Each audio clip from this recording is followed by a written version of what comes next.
This is a clinic on what does it take for a student athlete to sign an athletic scholarship. Okay, let's begin first with all of the different college divisions, the number of scholarships each division can offer, and what does it take to be eligible to receive a scholarship at each of those levels. Okay, number one, Division 1A. That's the one that all of you are most familiar with. Division 1A, when you watch games on TV, a lot of times in football, is referred to as FBS, Football Bowl Series. Okay? Schools in the state of Alabama that fall into this division. Obviously, the University of Alabama, Auburn, UAB, Troy University, all of those are examples of Division I or FBS schools in this state. Now, those schools can give 85 scholarships in football. Now, the thing to keep in mind, scholarships on the FBS or Division 1A level are full scholarships only. These scholarships cannot be broken up into halves, thirds, any kind of partials. Totally, absolutely full scholarships in football. Now, the other sports are a little bit different, okay? The second division. A lot of us refer to this in football as Division 1AA. Now, on TV, you may see that referred to as FCS. That is the Football Championship Series. The reason being, there are playoffs in this division, where in FBS it is all bowl games. What is an example of a 1AA or FCS program in the state of Alabama? An example would be Jacksonville State. They're an FCS program. Now on this level, you're able to give 63 scholarships in football. Now, these scholarships can be broken up ever how the coaching staff wants to. In other words, there are full scholarships, there are half scholarships, quarter scholarships, third scholarships, etc., etc. So these can be broken up any way the football coaching staff decides to break these scholarships up. Now, can I still get everything paid for? Sure you can. Let's say that they give you a half scholarship. Well, you could get the other half paid if you qualify for a federal Pell Grant, okay? So we encourage, and colleges encourage, every student athlete to fill out what's called the FAFSA in order to receive a Pell Grant. This is based upon your family's income, and then you can receive free money from the federal government for college tuition, okay?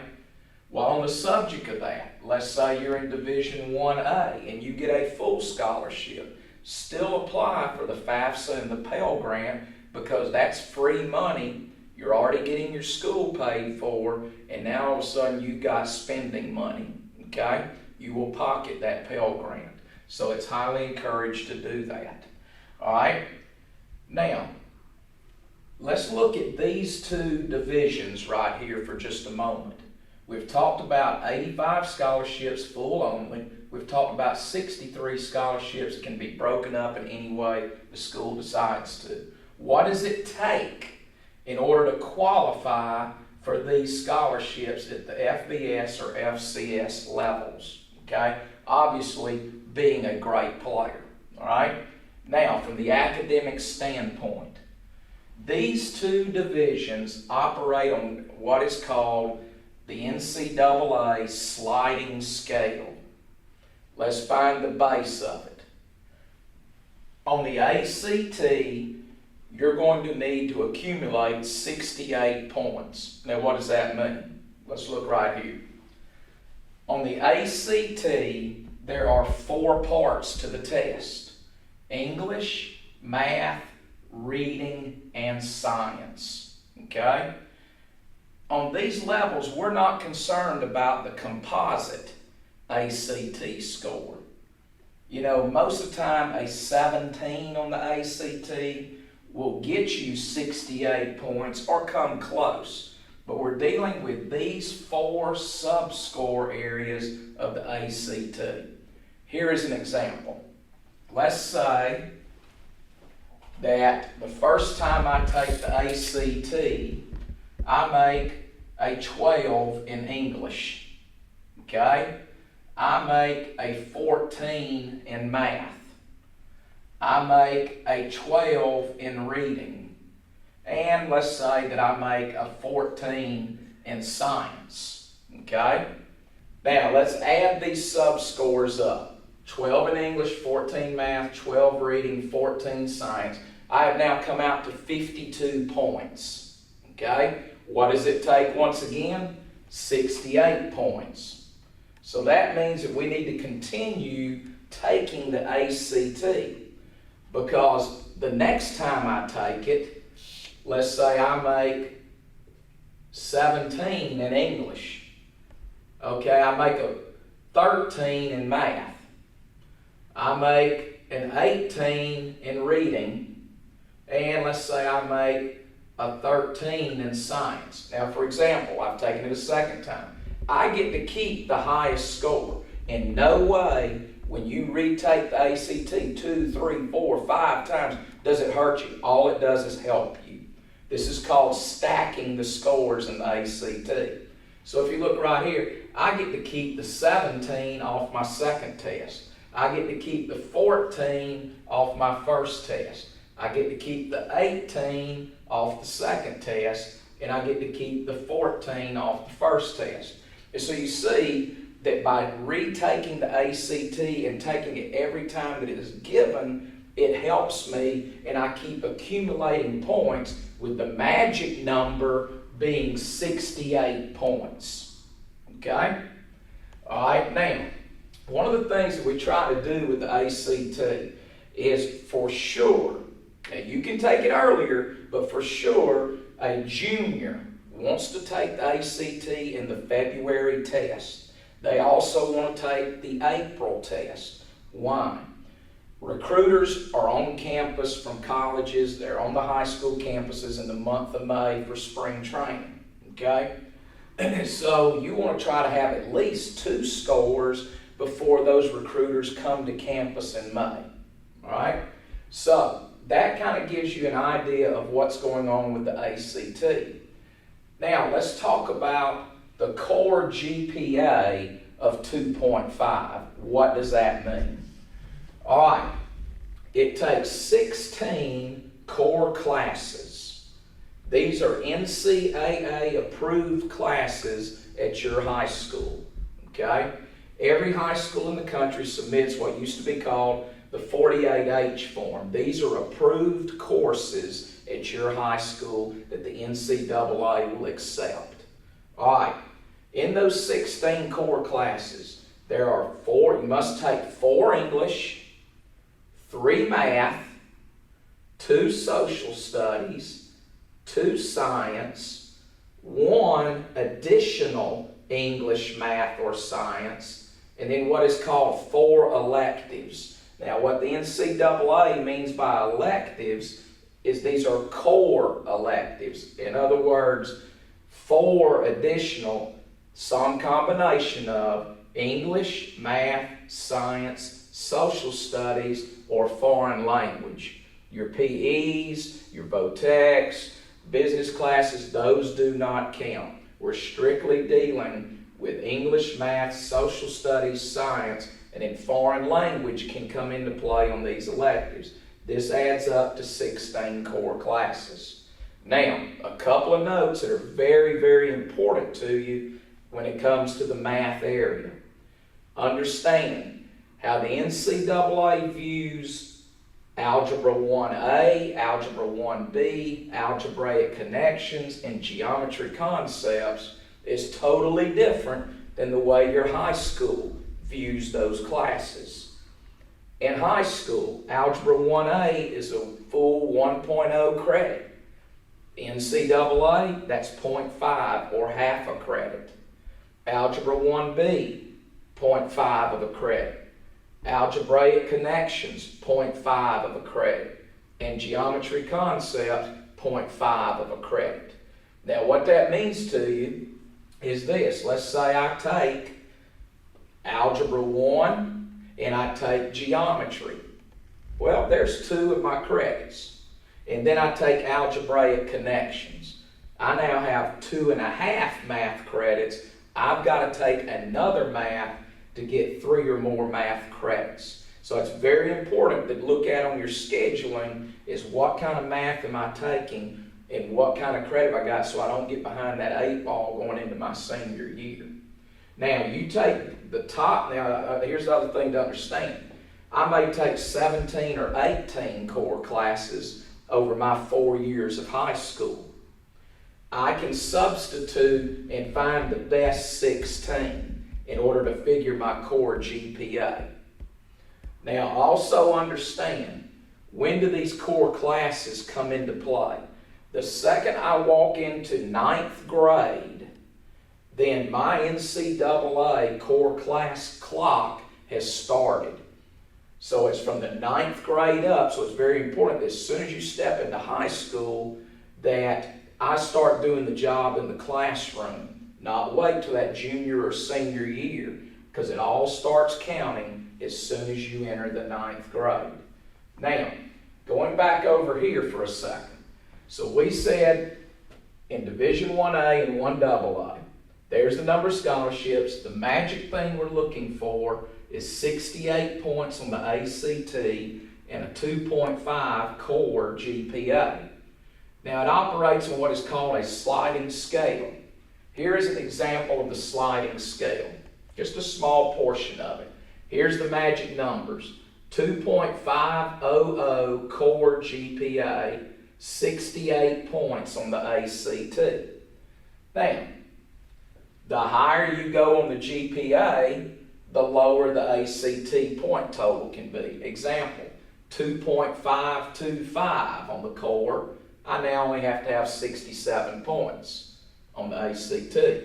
2.550 core. I now only have to have 66 points on the ACT. Going the other direction, 2.475 on the core GPA. I'm now 69 points on the ACT. 2.450 core GPA, 70 points. Bottom line, if the GPA goes down, the ACT goes up, vice versa, okay? So that's what it takes to qualify in these 2 divisions of the NCAA. All right, now, let's go to Division 2, NCAA Division 2. These schools have 36 scholarships, which again can be broken up any way the coaches would like to do it. Most time in Division 2, you're trying to get anywhere from 70 to 80 guys taken care of financially. Again, it's one of those deals that I could give you a half football scholarship. I'm going to pay 50% of your cost of college with football money. Now, I've still got an opportunity to get that other 50% covered through Pell Grant if my family income meets the criteria to get the federal money. Other thing is academic money. Again, that's a great reason why you keep taking the ACT and see if I can receive some academic money to help cover the rest of my college costs. Now, what is an example of Division II in this state? In the state of Alabama, University of West Alabama and University of North Alabama. Both of those are examples of Division II schools within our state.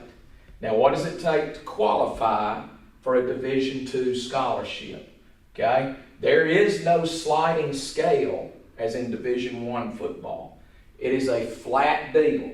68 points on the ACT and a 2.0 core GPA. It does not slide. So I have to make 68 points, have a 2.0 core or higher in order to qualify for a Division II scholarship.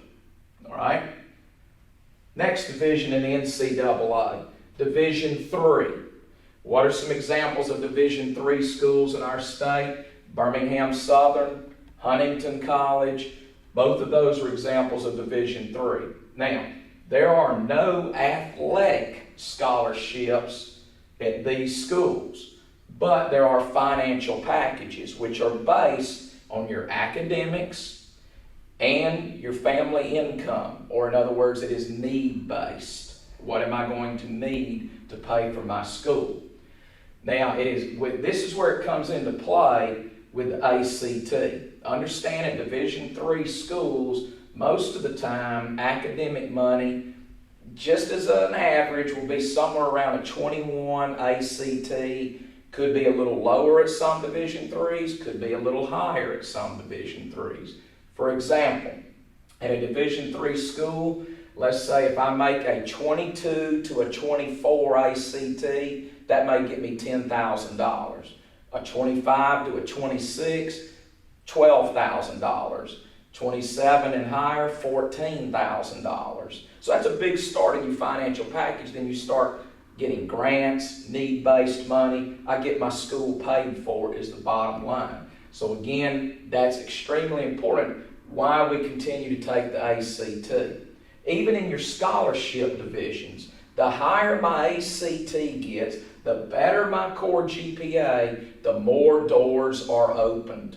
Okay? In other words, let's take major college football. All of a sudden, I may have a chance to play in the SEC at a Vanderbilt because my grades and my ACT are high enough to meet their entrance requirement. And that might be the only chance I have to play in the SEC. That's a good thing.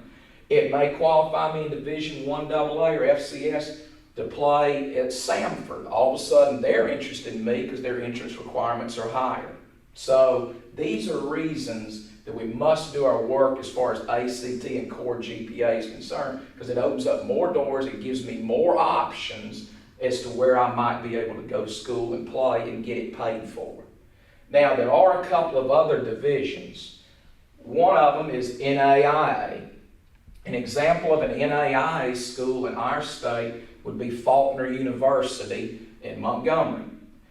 In the NAIA, you can give 24 scholarships. Now, these scholarships can be broken up in any way that you want to break them up once again. And you try to cover as many players as you can with those 24. In the NAIA, their eligibility requirements are this. You must meet 2 out of 3 criteria. The 3 criteria, 18 on the ACT, an overall GPA of 2.0. That's overall, not core. Or be in the top half of your class. And you must meet 2 out of those 3 in order to qualify and be eligible in the NAIA. Okay? And finally, there's junior college. Okay? What does it take to be eligible to play at a junior college? High school graduation and attempt the ACT. No score required. Now, those are the 2 requirements to be able to go to a junior college and play. But understand how hard it is to go to a junior college and play. Okay? There is no junior college football in the state of Alabama. There's one school in Georgia. Mississippi has an entire league. And then once you leave from the southeast, you're talking about California, some in Texas, Iowa, a lot of travel involved. So to give you an example in high school, give you an example of junior college in Mississippi, which is the league a lot of Alabama kids end up playing in if they don't qualify for one of these other divisions. Understand in the Mississippi Junior College League, there can only be 8 out-of-state football players on your roster. So on each team in Mississippi, you can only have 8 guys from outside the state of Mississippi. Understand that most of the time, those 8 slots are held for, as we all hear nowadays in recruiting, these 5-star, 4-star, tremendous players that do not qualify for a major university, and so therefore they go to junior college and play for a year and a half, 2 seasons, and then they're recruited and go on to a major university and play. So it is very difficult if you're not a tremendous player to get into these schools. Now the final thing is talking about the NCAA Clearinghouse. Understand that you must register with what is called the NCAA Clearinghouse before you can take an official visit to any college. What is an official visit? A college is recruiting you. They're going to bring you, your family up for a weekend, pay for the trip, take care of you, show you the campus, probably offer you a scholarship, but you must be registered with the NCAA Clearinghouse before you can take that official visit. That's an NCAA rule. The Clearinghouse also establishes your college eligibility. What that means is you've already registered with the Clearinghouse during the recruiting period so that I can go on a visit, and then also at the end of your senior year, you'll have your counselor submit your final transcripts and scores to the Clearinghouse, and then they will then declare you eligible or ineligible for the college season. So in other words, the Clearinghouse handles college eligibility.